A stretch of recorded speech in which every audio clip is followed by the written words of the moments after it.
السلام عليكم ورحمة الله تعالى وبركاته. أعوذ بالله من الشيطان الرجيم. بسم الله الرحمن الرحيم. الحمد لله رب العالمين، والصلاة والسلام على أشرف الأنبياء والمرسلين سيدنا محمد وعلى آله وصحبه أجمعين. اللهم رب اشرح لي صدري ويسر لي أمري واحلل عقدة من لساني يفقه قولي، ولا حول ولا قوة إلا بالله العلي العظيم. اللهم انفعنا بما علمتنا وعلمنا ما ينفعنا وعلمنا ما جهلنا وذكرنا ما نسينا. اللهم يسر ولا تعسر، رب تمم بالخير. اللهم افتح علينا فتوح العارفين، وفقنا توفيق الصالحين. اللهم لا سهل إلا ما جعلته سهلا، وأنت تجعل الحزن إذا شئت سهلا. InsyaAllah kita sambung semula pengajian kitab Bulughul Maram, iaitu kitab hadis yang membincangkan tentang hadis yang berkait dengan hukum hakam, yang dikarang dan disusung oleh Al-Imam Al-Hafidh Ibnu Hajar Al-Asqalani rahimahullahu subhanahu wa ta'ala, wa nafa'ana Allahu bi'ulumihi fid darain amin.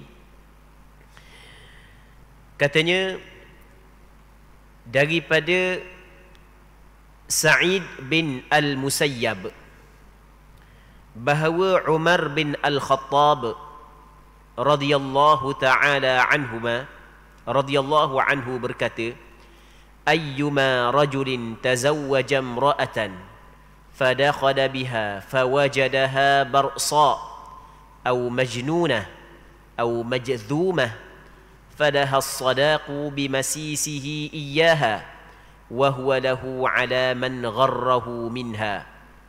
Maksudnya, mana-mana lelaki yang menikahi seorang perempuan, kemudian dia bersetubuh dengan perempuan tersebut, kemudian dia mendapati perempuan itu berpenyakit sopok, ataupun gila, ataupun berpenyakit kusta, maka wanita itu berhak mendapatkan mahar kerana lelaki itu telah menyentuhnya.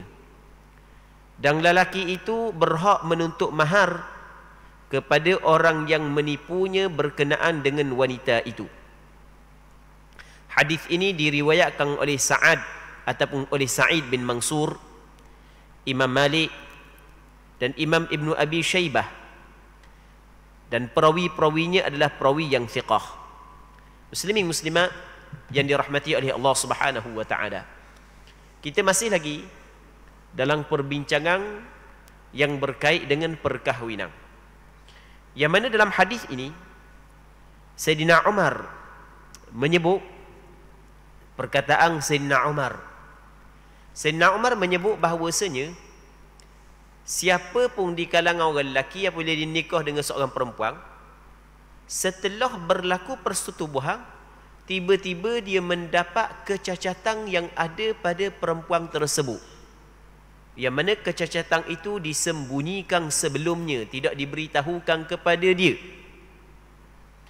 Maka ketika itu lelaki itu boleh fasahkan nikah tersebut, sebab perempuan ada kecacatan, dia boleh fasakh nikah itu. Cuma apabila dia telah bersetubuh dengan perempuan, maka perempuan itu berhak mendapat mahar kahwin daripada lelaki itu. Dan lelaki itu boleh tuntut semula bayaran mahar kahwin dia daripada orang yang tipu dia. Baik, okey, itu secara ringkas maksud daripada hadis ini. Muslimin muslimat yang dirahmati oleh Allah Subhanahu wa taala. Sebelum daripada kita berkahwin, sunat yang kita bincang dah sebelum daripada ni, sunat kita tengok dulu orang puang hak yang kita kenang. Orang puang pun sunat tengok orang lelaki terlebih dahulu. Baik. Dan kalau sekiranya pada lelaki ataupun pada perempuan ada kecacatan yang sekiranya kalau orang tu tahu ada kecacatan tersebut, orang tak kenang, maka kita kena khabar terlebih dahulu. Jangan sembunyikan kecacatan seperti itu. Sebagai contoh, lelaki ada nyakit A sebagai contoh, ataupun perempuan ada nyakit A sebagai contoh di zaman kita, nasallallahu assalamata wal afiyah, maka kena khabar. Ini sebagai contoh sahaja.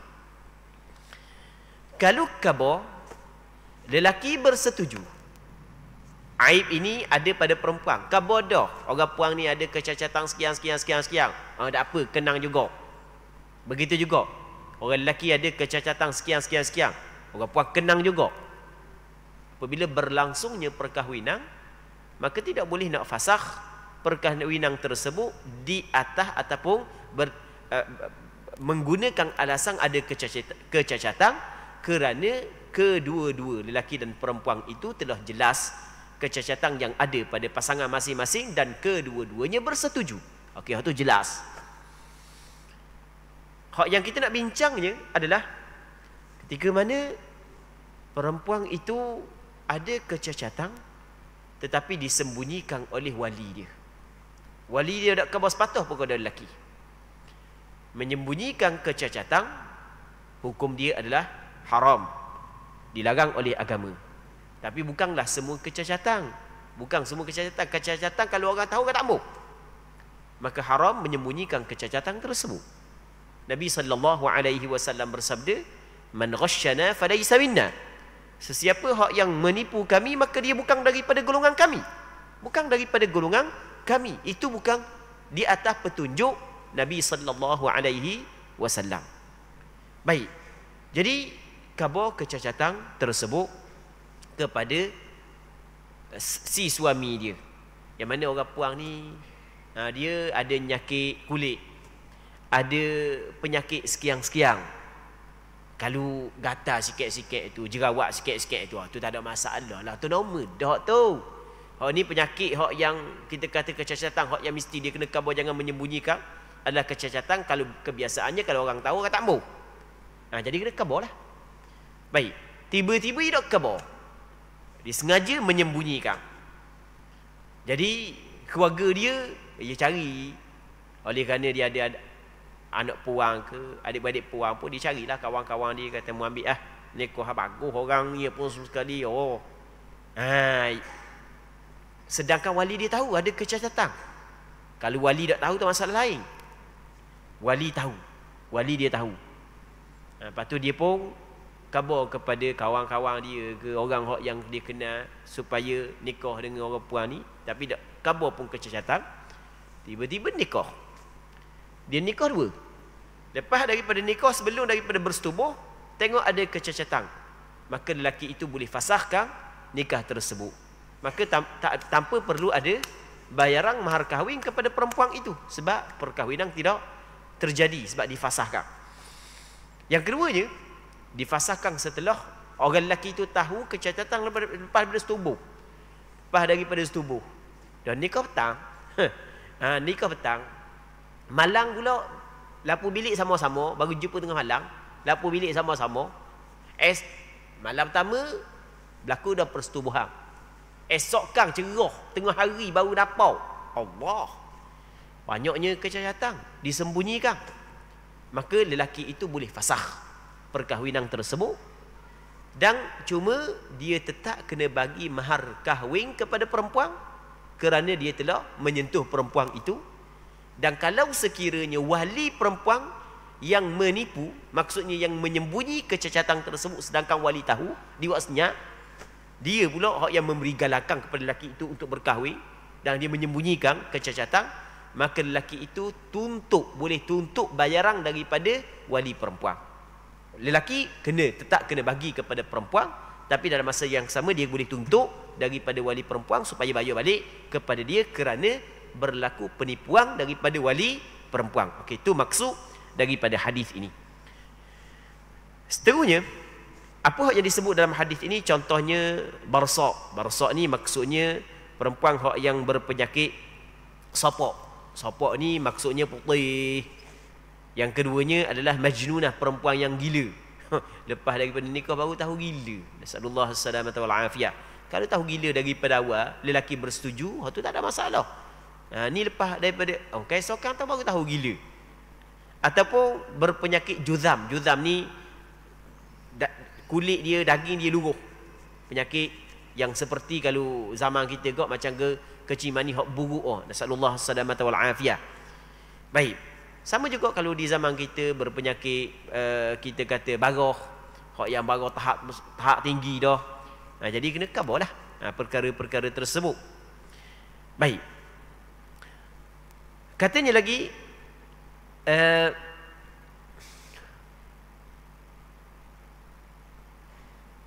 seterusnya kata dia lagi, wa biha qarnun فزوجها بالخيار فإن مسها فلها المهر بما استحل من فرجها. Ataupun ada pada kemaluannya suatu hak yang menutupi kemaluannya sehingga si suami tidak boleh bersetubuh dengannya. Namun apabila suami telah menyentuhnya, maka wanita itu berhak mendapatkan mas kahwin kerana suami telah menghalalkan kelaminnya. Muslimin muslimat yang dirahmati oleh Allah Subhanahu wa taala. Sambungan hadis tadi, kalau sekiranya perempuan itu mempunyai kecacatan yang ada pada kemaluan, yang mana ada daging ke ataupun tulang ke yang menutupi kemaluan dia sehingga tidak boleh suami dia bersetubuh dengan dia, menghalang suami bersetubuh sebab ada kecacatan tersebut, maka suami boleh fasakh. Melainkan kalau suami bersetuju setelah daripada diberitahu oleh wali bahawasanya anak dia ni tak nak setubuh sebab apa? Sebab pada kemaluan dia ada sesuatu yang menghalang, yang menutupi kemaluan daripada disetubuhi, tak boleh. Ada tulang ke, ada daging ke, maksudnya ada kecacatan lah. Si suami bersetuju. Itu jelas hukum dia, tak ada masalah. Hak ni dak khabar sepatah, lepas daripada nikah baru tahu. Baik. Maka si suami boleh mengfasahkan perkahwinan tersebut. Andai kata dia setubuh dah dia setubuh dah, sedangkan ada sesuatu, mungkin kita kata persetubuhan hak yang sedikit. Dia tidak boleh persetubuhan hak yang banyak. Berlaku, maka tetap lelaki itu kena bagi mahar kahwin kepada perempuan tersebut kerana dia telah bersetubuh dengan perempuan itu. Katanya, dan daripada jalan Sa'id bin Musayyab juga beliau berkata, Sa'id bin Musayyab adalah seorang ulama besar di zaman tabi'in. Dia tak silap ingat dia adalah menantu kepada Abu Hurairah radhiyallahu taala anhu. Yang mana kata dia, qada bihi Umar fil innin ay yuajjala sanah. Umar memutuskan perihal suami yang mati pucuk bahawa dia diberi waktu selama setahun. Lepas daripada nikah, baru orang puang tahu tok lelaki dia ada kecacatan. Ada kecacatan yang tertentu yang boleh perempuan fasah selalu. Ada kecacatan tertentu yang tidak boleh perempuan fasah lalu, bahkan ada tempoh dia. Lepas daripada nikah baru tahu tok lelaki mati pucuk. Baik. Itu adalah satu kecacatan. Perempuan boleh fasah.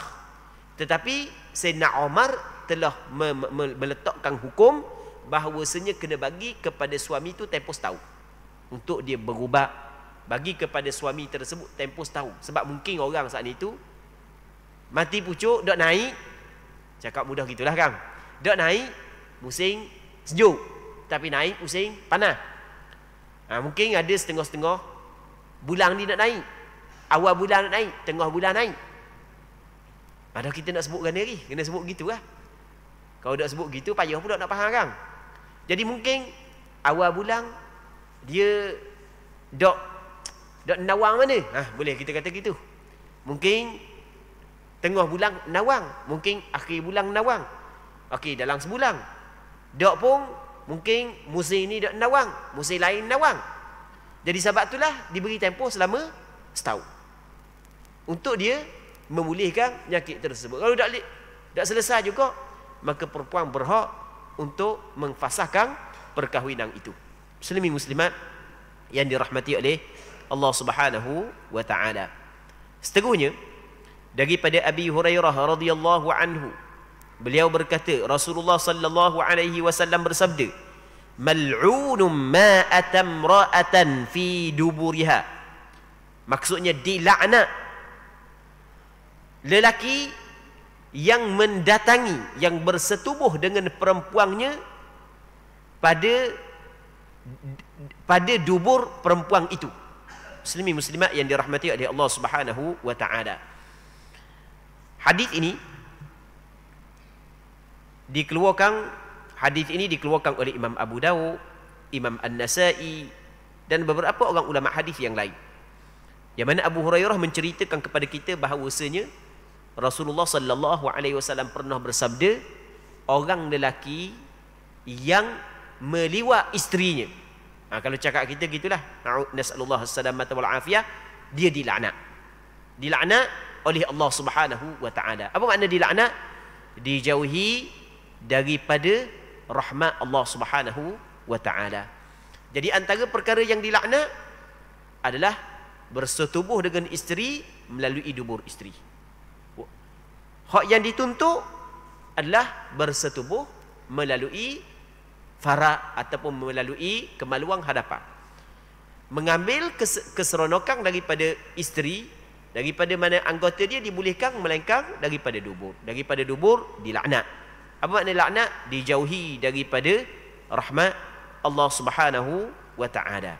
Jadi bermakna antara dosa besar. Sebab apabila benda tu dilaknat, maka ia adalah dosa besar. Antara dosa besar adalah seorang bersetubuh dengan isteri melalui dubur. Ini termasuk dalam dosa besar. Yang wajib dia kena bertaubat agar tidak kekal laknat daripada Allah Subhanahu wa taala kepada dia. Seterusnya daripada Ibnu Abbas radhiyallahu anhuma, beliau berkata, Rasulullah sallallahu alaihi wasallam bersabda, la yanzurullahu ila rajulin ata rajulan aw imra'atan fi duburiha. Allah Subhanahu wa taala tidak melihat, tidak memandang. Allah taala tidak memandang, tidak melihat dengan pandangan rahmah kepada lelaki yang mendatangi lelaki, yang meliwat lelaki, ataupun lelaki yang meliwat perempuan di dalam duburnya, pada duburnya. Allah Subhanahu wa taala tidak memandang kepada orang ini. Na'udzubillahi min dzalik. Nasallallahu as-salamata wal afiyah. Di zaman kita benda-benda lagu ni banyak di zaman kita. Sehingga kan golongan-golongan ini tidak segang silu menyatakan pegangan dan pendirian mereka. Oh, tak segang silu buat-buat ni, tak malu sikit.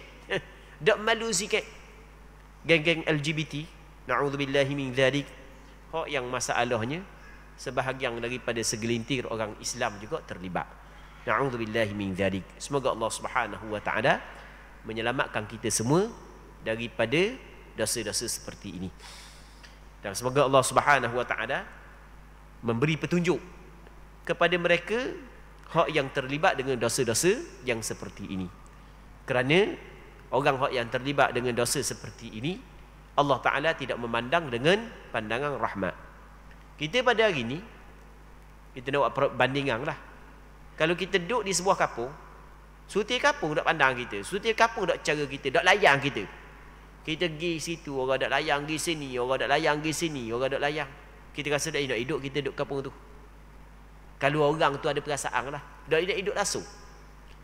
Kalau ada kumpulan tertentu pakat pula kita, pakat kata kita pun, kita rasa sepi hati. Kita rasa nak duduk dah. Ni bukan manusia. Hak yang tidak pandang kepada kita, tak layang kepada kita. Bukan manusia. Bukan siapa? Bukan Allah Subhanahu wa taala, Tuhan yang menciptakan manusia ini. Maka dosa-dosa ini perlu kita kena takut. Bahkan kalau sekiranya ada golongan-golongan tertentu, sebagai contoh golongan LGBT yang memperjuangkan perkara-perkara ini, maka kita tidak boleh berdiam diri. Kita tidak boleh berdiam diri. Ini di antara jihad, di antara perjuangan yang dituntut oleh agama kita. Mesti kita kena engkar perkara tersebut. Sama ada engkar dengan tangan, engkar dengan mulut, ataupun engkar dengan hati. Nabi SAW bersabda, "Man ra'a minkum munkaran falyughayyirhu bi yadihi, fa in lam yastati' fa bi lisanihi, fa in lam yastati' fa bi qalbihi, wa dhalika adhaful iman." Sesiapa yang melihat kemungkaran dari kalangan kamu, tak kiralah mu orang lelaki ke orang puan, kalau mu melihat kemungkaran, maksud ra'a di sini kata ulama, ra'a dengan makna mengetahui. Man ra'a, Rasul sebut kata melihat. Kata ulama maksud melihat di sini mengetahui. Mu tak tengok pun, tapi kalau pengetahuan sampai kepada mu yang memang betul berlaku kemungkaran, makalah mu kena ubah dengan tangan. Orang hak yang diberi kuasa wajib kepadanya ubah dengan tangan. Sebab itulah orang hak yang diberi kuasa, dia lebih, kalau dia mengabaikan perkara ini, lebih besar dosa berbanding dengan orang hak yang tidak diberi kuasa. Mesti kena ubah dengan tangan. Kalau tidak mampu ubah dengan tangan, maka ubah dengan mulut. Kalau tidak mampu ubah dengan mulut, maka benci dengan hati. Tu benci dengan hati sedhaif-dhaif iman. Muslimin muslimat yang dirahmati oleh Allah Subhanahu wa taala. Andai kata ada kemungkaran berlaku, yang mana kita boleh cegah. Mungkin cegah dengan mulut, mungkin cegah dengan tangan. Kita biarkan. Kita tak buat cara. Maka kita sebenarnya adalah hamba Allah Subhanahu wa taala yang cukup teruk. Hamba Allah Subhanahu wa taala yang cukup teruk. Umat Nabi Muhammad sallallahu alaihi wasallam adalah umat yang terbaik. Kebaikan yang ada pada umat Nabi Muhammad sallallahu alaihi wasallam adalah kerana mereka mempunyai dua sifat. Yang pertamanya menyuruh manusia kepada kebaikan, yang keduanya mencegah manusia daripada kemungkaran. Sebagaimana Allah Subhanahu wa taala berfirman, "Kuntum khaira ummatin ukhrijat lin-nas ta'muruna bil ma'ruf wa tanhauna 'anil munkar." Adalah kamu ni sebaik-baik umat yang dikeluarkan kepada manusia. Kamu menyuruh kepada kebaikan, mencegah kemungkaran. Jadi ketika kita ajak manusia kepada kebaikan, kita ajak manusia, kita cegah manusia kemungkaran, tujuan dia tidak lain dan tidak bukan adalah untuk menjalankan tanggungjawab kita sebagai hamba Allah Subhanahu wa taala. Orang lain buat kemungkaran, apabila kita tahu, kalau kita tidak cegah, kita tidak engkar, maka kita juga terlibat sama dalam dosa tersebut. Redha dengan maksiat dikirakan sebagai maksiat. Jadi sekurang-kurangnya orang hak yang tidak ada kuasa benda ni, orang hak yang tidak ada kuasa, suara dia tidak didengari, cukup dia benci dalam hati. Tetapi orang hak yang ada kemampuan untuk ubah, mesti dia kena ubah. Apa jua kemungkaran. Muslimin muslimat yang dirahmati oleh Allah Subhanahu wa taala. Seterusnya daripada Abi Hurairah radhiyallahu anhu, daripada Nabi sallallahu alaihi wasallam, baginda bersabda, "Man kana yu'minu billahi wal yawmil akhir fala yu'dhi jarah wastawsu bin nisa'i khaira fa innahunna khuliqna min dhila' wa inna a'waja shay'in fi dhila'i a'lah fa in dhahabta tuqimuhu kasartah wa in taraktahu lam yazal a'waj fastawsu bin nisa'i khaira." Maksudnya, barang siapa yang beriman kepada Allah dan hari akhirat. Tengok kata Rasulullah, siapa betul-betul beriman kepada Allah dan beriman kepada hari akhirat, maka janganlah dia menyakiti jiran tetangganya. Orang yang betul-betul beriman kepada Allah dan hari akhirat, jangan dia menyakiti jiran tetangganya. Antara dosa besar ada seseorang menyakiti jiran tetangganya, sama ada dengan perkataan ataupun dengan perbuatan. Ini antara dosa besar. Muslimin muslimat yang dirahmati oleh Allah Subhanahu wa taala. Ada sebuah hadis yang maksudnya, ada seorang sahabat Rasulullah bertanya kepada, ada sebahagian daripada sahabat Rasulullah bertanya kepada Rasulullah bahawa ada seorang perempuan yang mana dia ni sepanjang malam melakukan qiyamul lail. Dia pada malam hari sering melakukan qiyamul lail, siang hari dia berpuasa, tetapi dia suka menyakiti jirannya. Maka kata Nabi sallallahu alaihi wasallam, tempatnya adalah neraka. Ada seorang perempuan yang mana qiyamul lail tidaklah kuat sangat dia buat. Begitu juga puasa siang hari, tak banyak sangat dia puasa. Tetapi dia tidak pernah menyakiti jirangnya. Maka kata Nabi sallallahu alaihi wasallam, tempat dia adalah syurga Allah Subhanahu wa taala. Jadi kata Rasulullah, sesiapa yang betul-betul beriman kepada Allah, orang yang betul-betul beriman kepada Allah dan beriman kepada hari akhirat, maka jangan dia menyakiti jirangnya, sama ada dengan perkataan ataupun dengan perbuatan. Seterusnya kata Nabi sallallahu alaihi wasallam, hendaklah kalian menerima wasiat aku agar berbuat baik kepada perempuan. Kata Rasulullah, hendaklah kalian menerima pesananku ini agar kalian berbuat baik kepada perempuan. Antara pesanan Nabi SAW kepada lelaki adalah mesti buat baik kepada perempuan. Ada manusia ni tak samalah, orang lelaki tak sama. Ada orang lelaki memang baik sungguh kepada orang puang. Ada orang lelaki, Allahu Akbar, start daripada orang puang tu nikah dengan dia sampai ke mati, tak pernah sikit pun menyakiti orang puang. Sama juga ada orang puang begitu, ada orang lelaki begitu. Itu adalah nikmat yang besar yang Allah Ta'ala kurniakan kepada pasangan masing-masing. Dan di sana ada orang lelaki, ya Allah, baru nikah 2-3 jam naik tangan dah. Baru nikah sekejap naik tangan dah. Oh, backing sangat dengan bini. Baik. Perbuatan tersebut adalah salah, hukum dia adalah haram, hukum dia adalah salah. Rasulullah sallallahu alaihi wasallam larang melakukan perbuatan perkara tersebut. Antara pesanan yang sering Rasul pesan adalah istausu bin nisa'i khaira. Terimalah pesanan daripada aku supaya kamu berbuat baik kepada perempuan. Terimalah pesanan ini, buat baik kepada perempuan. Rasulullah sering menekan kepada para sahabat dan kita semua supaya berbuat baik kepada para perempuan. Baik. Katanya, kerana mereka diciptakan daripada tulang rusuk. Disebut dalam hadis ni, perempuan diciptakan daripada tulang rusuk. Ada riwayat yang lain menyebut perempuan ini diciptakan kadhila, seperti tulang rusuk.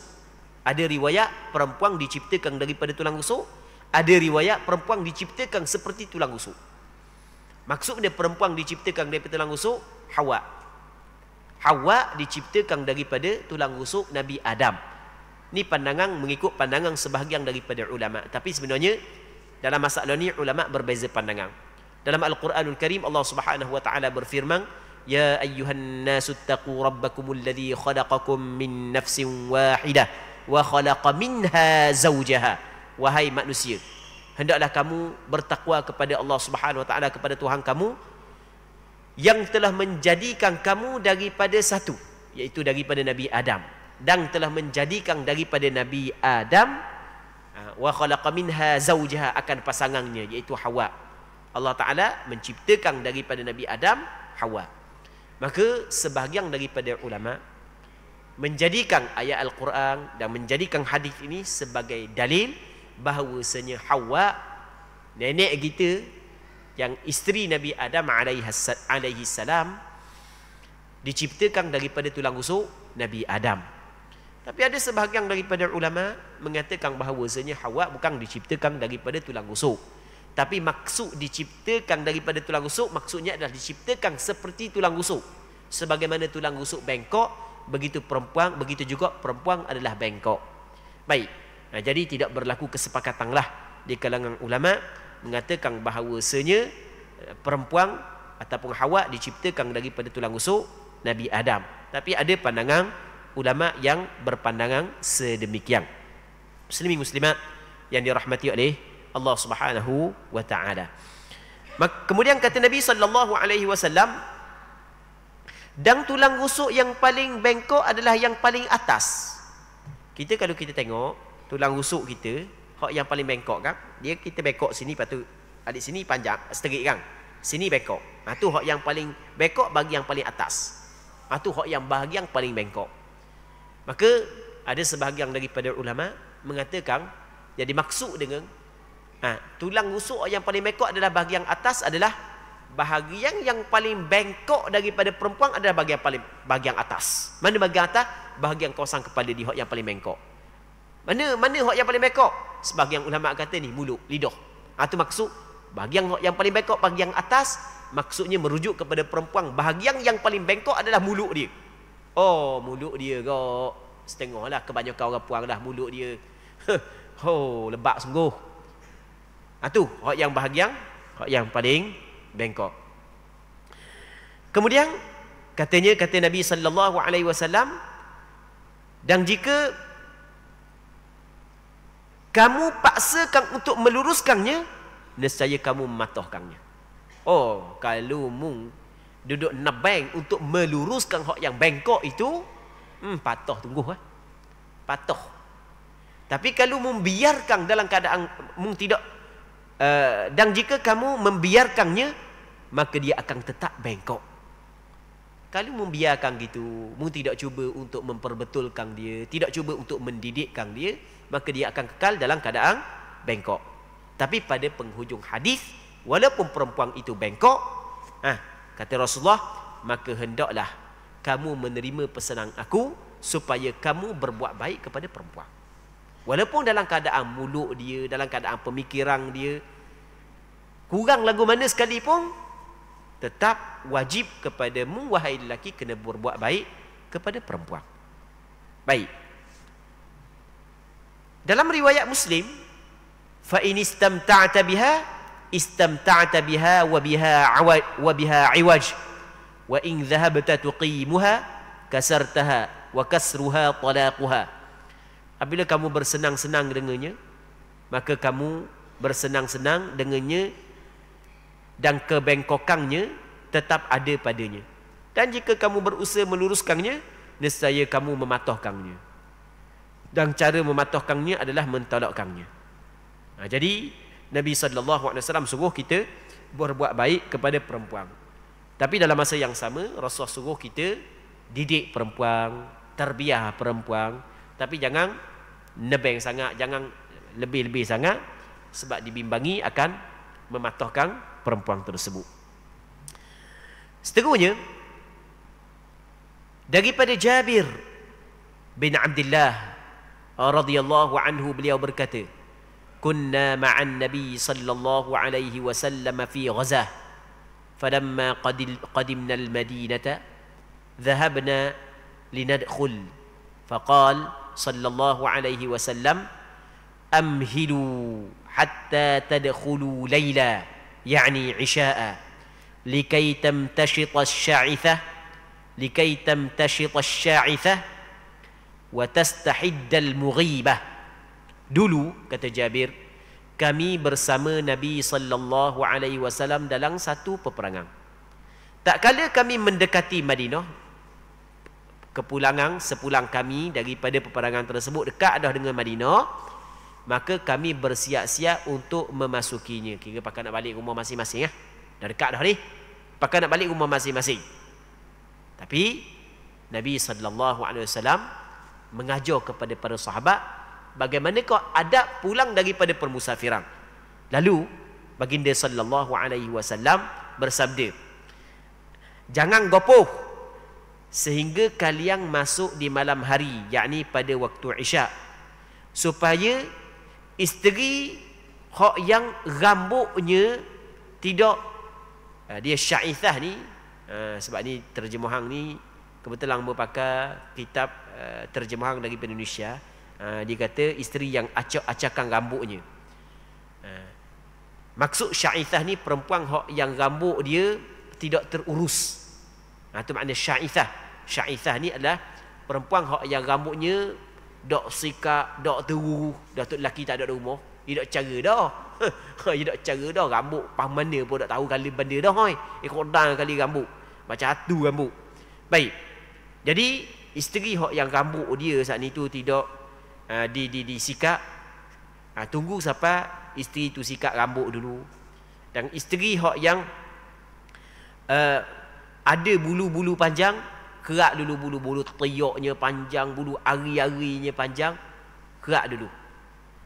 Maksudnya, muslimin muslimat yang dirahmati oleh Allah Subhanahu wa taala, dalam perjalanan pulang ke Madinah. Dekat dengan Madinah, sahabat nak balik di rumah lah. Dah kawan ni lama dah kan, dah jumpa dengan isteri, maka balik ke rumah nak carilah isteri. Tapi Rasulullah sallallahu alaihi wasallam suruh tangguh dulu, jangan masuk lagi. Masuk biar sampai dah berita kepada isteri-isteri masing bahawa suami dekat dah dengan Madinah. Siapa berita dah? Maka para isteri bersiap-siap untuk menyambut suami dia. Kalau rambut dia berserebel kali, maka dia pun sikat dah rambut untuk menyambut kepulangan suami. Lepas tu kalau bulu-bulu panjang, hak dak cara kekerak saat ni tu, biar kerak dulu, biar belawa dulu, nak sambut kepulangan tok lelaki. Takut balik tok lelaki, hak tok lelaki ni balik bernafsu, tengok bini saat ni tu lugar, tengok bini dak lalu sikit, hilang terus nafsu. Maka kang dak comel kang, akan akhirnya hubungan pasangan suami isteri dak comel dah, dak molek dah, retak dah. Tok lelaki saat ni tu sedap dah. Balik ni duk teringat ke bini gini lawa bidadari di rumah apa sekali. Tengok polong duk rumah.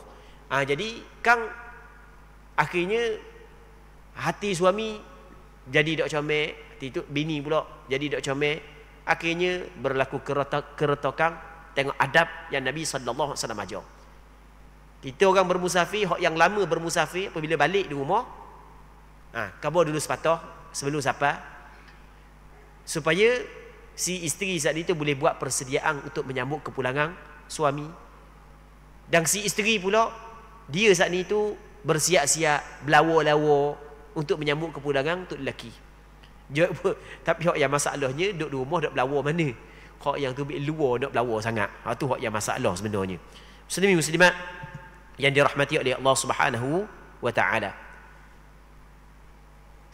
Dalam riwayat Al-Bukhari menyebut, hadis tadi dikeluarkan oleh Imam Bukhari dan Muslim. Dalam riwayat Imam Bukhari menyebut, idza tala ahadukumul ghaibah fala yatruk ahlahu lailah. Apabila salah seorang daripada kalian pergi meninggalkan keluarganya dalam tempoh waktu yang lama, jadi lama bermusafir, maka janganlah dia pulang kepada keluarganya di malam hari, di tengah malam. Jangan balik khabar rumah tengah malam. Nabi SAW ajar kepada para sahabat, kalau bermusafir lama, jadi masuk siang hari, kalau boleh biar sapa duduk berita kepada isteri bahawa suami dia nak sapa dah di rumah. Baik, kalau dulu tak ada WhatsApp, telefon tak ada. Di zaman kita mudah. Tu lelaki 2 bulan duduk laut, 2 bulan duduk 2 negara. Nak balik ni, WhatsApp dulu, abang dah lama dah nak sapa ni. Baik, khabar dulu sepatah supaya hak duduk di rumah saat itu buat persiapan untuk menyambut tok lelaki dia. Muslimin muslimat yang dirahmati oleh Allah Subhanahu wa taala. Seterusnya daripada Abi Sa'id Al-Khudri, beliau berkata, Rasulullah sallallahu alaihi wasallam bersabda, inna syarran nasi 'indallahi manzilatan yaumal qiyamati ar-rajulu yufdi ila imra'atihi wa tufdi ilaihi thumma yanshuru sirraha. Sesungguhnya orang yang paling buruk kedudukannya di sisi Allah pada hari kiamat, manusia hak yang paling buruk kedudukannya di sisi Allah pada hari kiamat adalah seorang lelaki yang bersetubuh dengan isterinya, isterinya bersetubuh dengan dia, kemudian dia membuka rahsia isterinya. Hadis ini diriwayatkan oleh Imam Muslim. Nabi SAW menyebut, manusia yang paling buruk adalah dia bersetubuh dengan isteri dia, isteri dia bersetubuh dengan dia, dia pergi khabar kepada orang lain, dia membongkarkan benda hak yang sepatutnya dia buka kepada orang lain, duk cerita kepada orang lain, benda hak yang sepatutnya tidak diceritakan. Kadang-kadang ada juga masyarakat kita ni, akal dia tak pernah warah. Ni orang golongan hak yang akal tidak warah. Boleh ada nikah, duk cerita kepada orang, baru nikah malam tadi pergi cerita kedai kopi persetubuhan malam tadi. Hak tua-tua pun sama juga, duk cerita tentang persetubuhan dengan bini. Hak tu orang tak warah sebenarnya. Mu duk bongkar benda hak yang tidak sepatutnya mu bongkarkan. Nabi SAW menyebut benda, orang tu adalah seburuk baru manusia di sisi Allah Subhanahu wa taala. Orang tu orang yang dak pakar kalau cakap kita kok. Cakap Terengganu kita, orang hak dak pakar gitu. Munduk cerita benda lagu tu. Kena cerita benda molek sudahlah. Apa dah cerita benda hak yang dak pakar, hak yang siapa ke hak atas kati pun duk cerita kok orang. Muslimin muslimat yang dirahmati oleh Allah Subhanahu wa taala. Jadi untuk malam ni kita rasa sini dulu pertemuan kita. Kita mengharapkan apa yang kita bincang ada manfaatnya dan ada keberkatannya. Semoga Allah Subhanahu wa taala memberkati majlis ilmu yang kita adakan pada malam yang mulia ini. Wallahu Subhanahu wa taala a'la wa a'lam. اللهم حققنا باتباع نبيك محمد صلى الله عليه وسلم ظاهرا وباطنا. اللهم إنا نسألك الإخلاص في القول والعمل. وصلى الله على سيدنا محمد وعلى آله وصحبه أجمعين والحمد لله رب العالمين.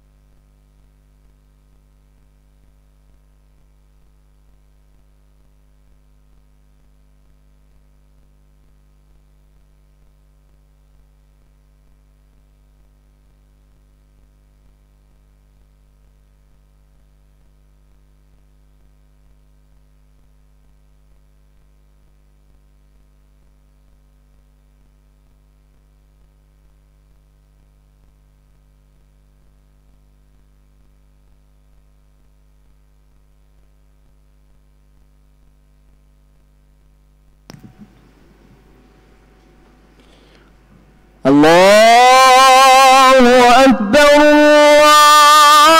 الله أكبر الله أكبر الله أكبر.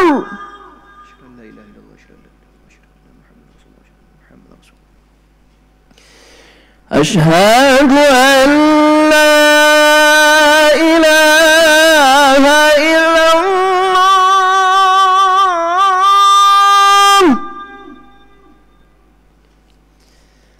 أشهد أن لا إله إلا الله.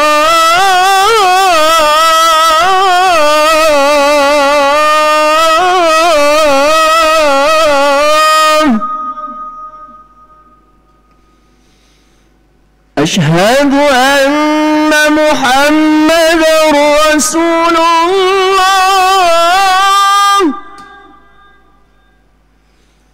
أشهد أن محمدا رسول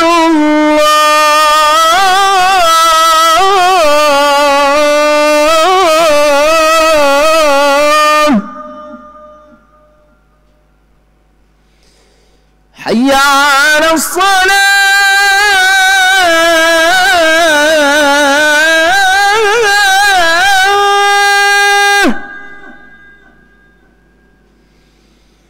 حي على الصلاة.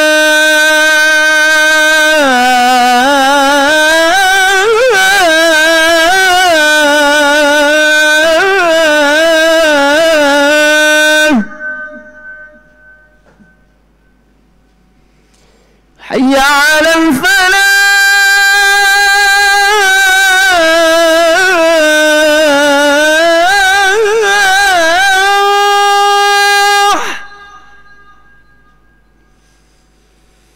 حي على الفلاح.